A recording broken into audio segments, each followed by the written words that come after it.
নমস্কাৰ বন্ধু বান্ধৱীসকল, আশা কৰোঁ ভালে আছে। আজি আমি এই ভিডিঅ'ত আলোচনা কৰিম এটা নতুন আঁচনি, ভাৰতৰ প্ৰধানমন্ত্ৰী ইণ্টাৰ্ণশ্বিপ আঁচনি। এইটোৰ বিষয়ে আলোচনা কৰিম। কিন্তু বন্ধু বান্ধৱীসকল, এই ভিডিঅ'টো আলোচনা কৰাৰ আগতে আপোনালোকক এটা সৰু অনুৰোধ কৰিছোঁ। যদি এই ভিডিঅ'টো বা এই চেনেলটো আজি প্ৰথমবাৰৰ বাবে কোনোবাই চাই আছে, তেনেহ'লে ছাবস্ক্ৰাইব কৰিব।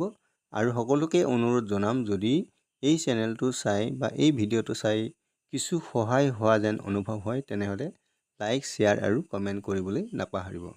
আহক এতিয়া ভিডিঅ'টো আলোচনা কৰোঁ।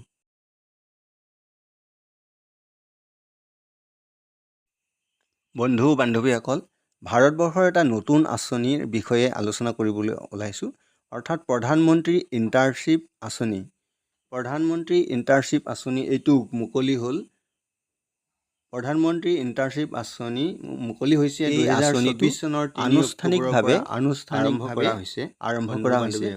2024 চনৰ 3 অক্টোবৰৰ পৰাই আঁচনি 2024 চনৰ 3 অক্টোবৰৰ পৰা আনুষ্ঠানিকভাৱে আৰম্ভ কৰা হৈছে।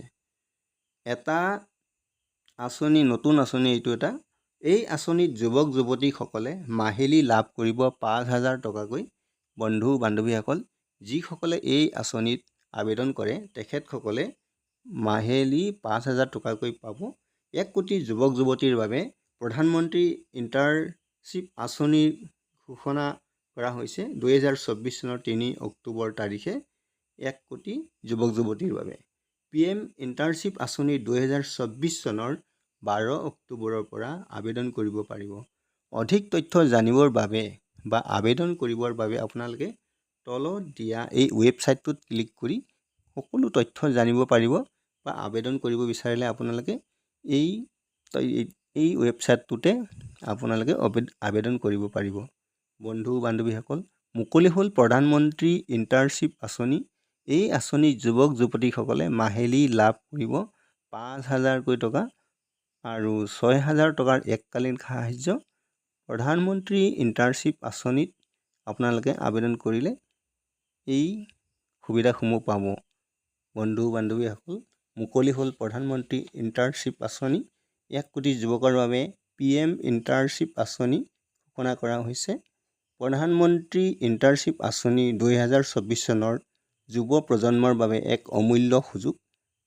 যুৱক যুৱতীসকলে 2024 চনৰ 12 অক্টোবৰৰ পৰা ইণ্টাৰ্ণশ্বিপৰ বাবে আবেদন কৰিব পাৰিব। মুকলি হ'ল প্ৰধানমন্ত্ৰী ইণ্টাৰ্ণশ্বিপ আঁচনি।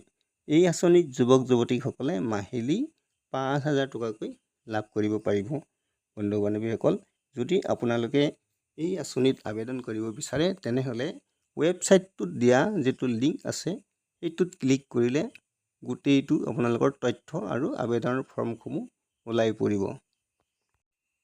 বন্ধু বান্ধৱীসকল, কোনসকল লোক বা কোনসকল যুৱক যুৱতী এই আঁচনিটোৰ বাবে যোগ্য হ'ব, বা কোন যোগ্য এই আঁচনিটোৰ বাবে কোন যোগ্য হ'ব? বন্ধু বান্ধৱীসকল, যিসকল স্কুলীয়া শিক্ষা শেষ কৰা হ'ল তেখেতসকলে যোগ্য হ'ব। অৰ্থাৎ যিসকল ছাত্ৰ ছাত্ৰীয়ে বৰ্তমানেও স্কুল পঢ়ি আছে বা শিক্ষা শেষ কৰিব পৰা নাই, তেখেতসকলে এই আঁচনিৰ কাৰণে যোগ্য নহ'ব। যিসকল নিবনুৱা, অৰ্থাৎ শিক্ষা শেষ কৰি কোনো চাকৰি পোৱা নাই, নিবনুৱা হৈ আছে, তেখেতসকলে এই আঁচনিৰ কাৰণে যোগ্য হ'ব। অৰ্থাৎ প্ৰধানমন্ত্ৰী ইণ্টাৰ্ণশ্বিপ আঁচনিৰ কাৰণে তেখেতসকল, সেই যুৱক যুৱতীসকল যোগ্য প্ৰাৰ্থী হ'ব।